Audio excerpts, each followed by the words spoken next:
Yun mga ka-best friend, welcome back na naman dito sa ating channel at syempre panibagong vlog, panibagong gabi na naman yung ating iba-vlog ngayon. So ayun, kung makita nyo maliwanag na dito sa loob ng ating comfort trike, no? So syempre ang vlog natin ngayon guys ay nag-set up tayo kanina ng solar panel dito sa ating chariot, no? So ayun, natapos na rin natin yung ating simpleng solar setup dito sa ating camper trike. So papakita ko na sa inyo guys, at least meron din kayong idea dito sa ating tawag nito, pag setup ng panel, solar panel, no? So ito ang na-setup natin sa gabing ito guys, no? Papakita ko na sa inyo yung ating simpleng solar setup. So ito yung ating ilaw guys. So umpisa tayo dito sa ating mga solar charger. Ito yung ating charger controller. Yan, ito siya. Then ito yung ating solar inverter. Yan, ito. Then yung ating ilaw ito guys. Dito nakakonect yung ating wire. Yan, papunta dito. Then nilagay natin dito sa light output niya dito. Then itong gitna niya, yan yung battery. So yung battery natin andun sa baba ng ating upuan, na merong ang battery natin guys ay nasa 40 ampere. Malit lang yon, at least pwede na mag-charge ng kahit cellphone.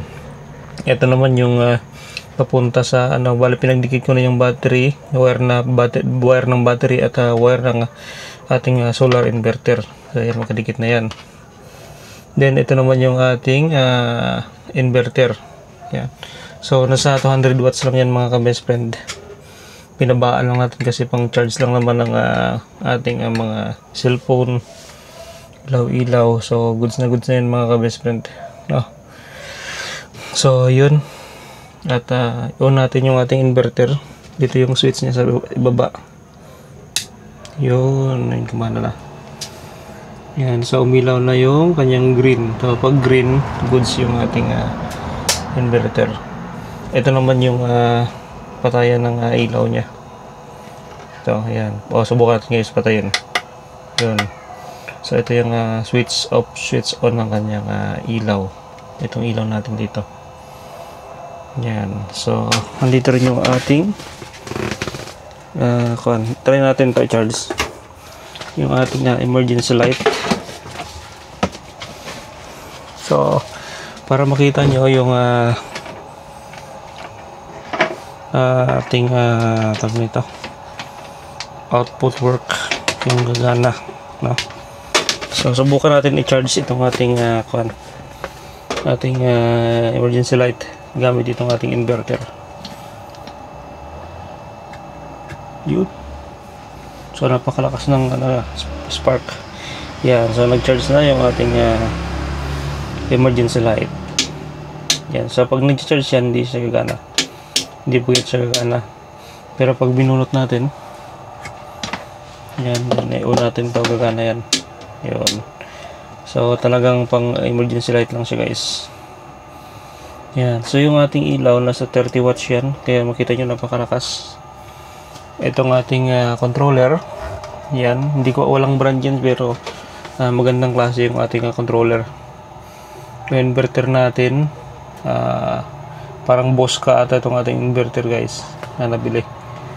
Pero itong ating walang brand name siya.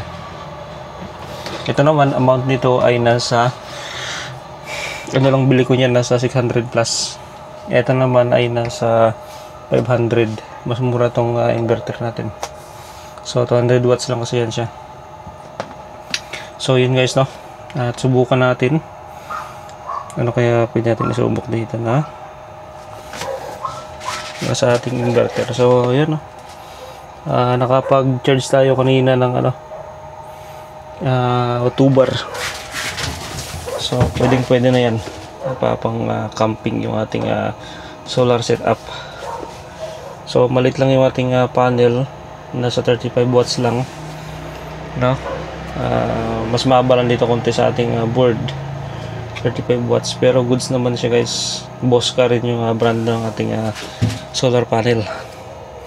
So yun, try natin dito kung ano yung pwede nating testing. Yun, maghanap tayo dito ng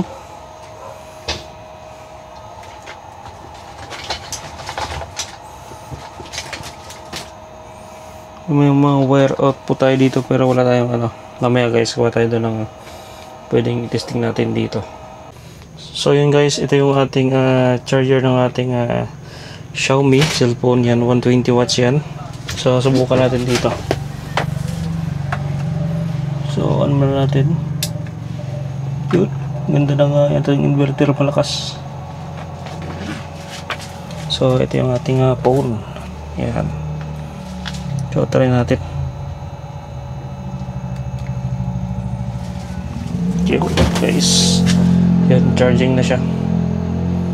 So malakas mag-charge guys yung ating inverter. Yan. Okay, tingnan natin. Ngayon nasa 34%. Yan yung ating battery ng ating cellphone. So mamaya tingnan natin after a minute. 34% yun. Ayan yung ating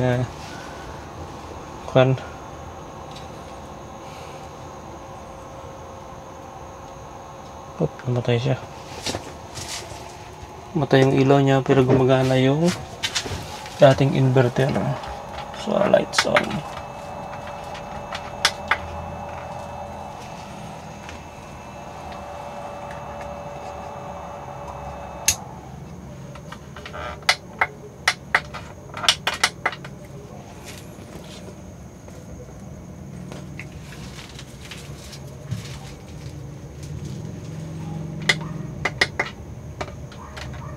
Yun, ay na-remove lang pala. Yan, na-remove lang pala yung ating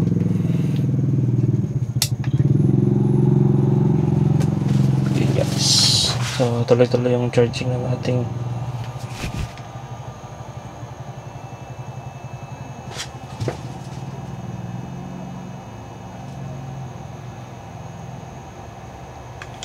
so yun mga ka-best friend, no? Basic lang yung ating ating solar setup dito. Pang lang tayo,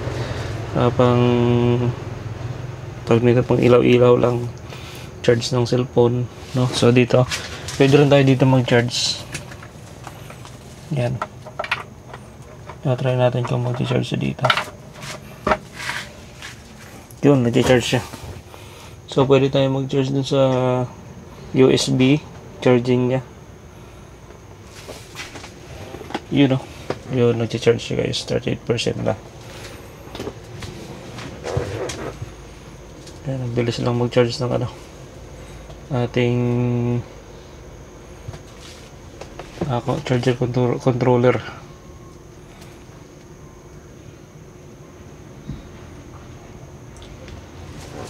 Ito yung kagandahan basta meron tayong solar setup sa camper trike, dahil anytime saan man tayo mapunta, okay, ay meron tayong pagkukunan ng power supply. Kaso malubat yung ating cellphone, yung ating gadgets, camera, ay meron tayong magkukunan ng charging. So yan, ilang percent na yun, lapit-lapit na guys. Siya, magpo 40% na. Bilis mag-charge nitong charger dito sa may kanyang USB.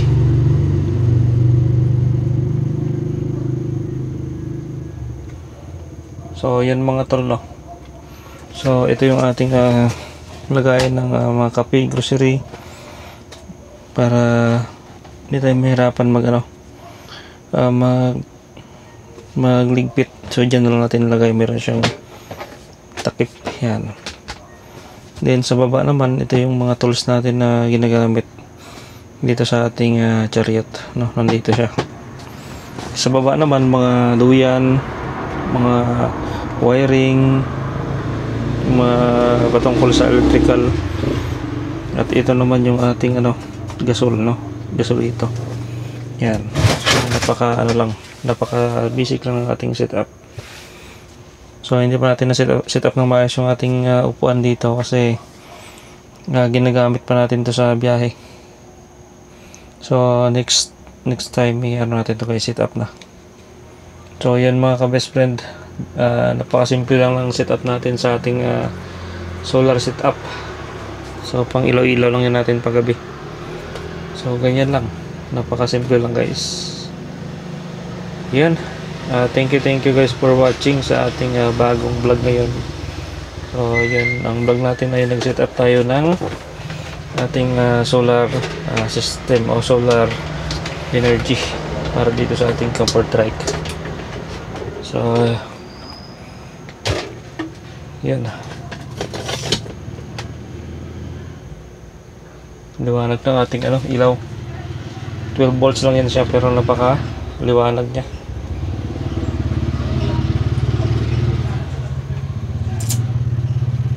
Yan. So yun mga best friend, sa mga tropa nating may chariot dyan, kung gusto nyo maganda yung solar charging ng inyong solar system, ganyan lang gawin, ganyang klase ng solar inverter o charger yung gamitin nyo. Maliit lang yan sa na controller, malit din siya na inverter pero talagang sulit din pagka nag-charge ka. So yun mga ka-best friend, thank you guys sa panonood niyo sa gabing ito.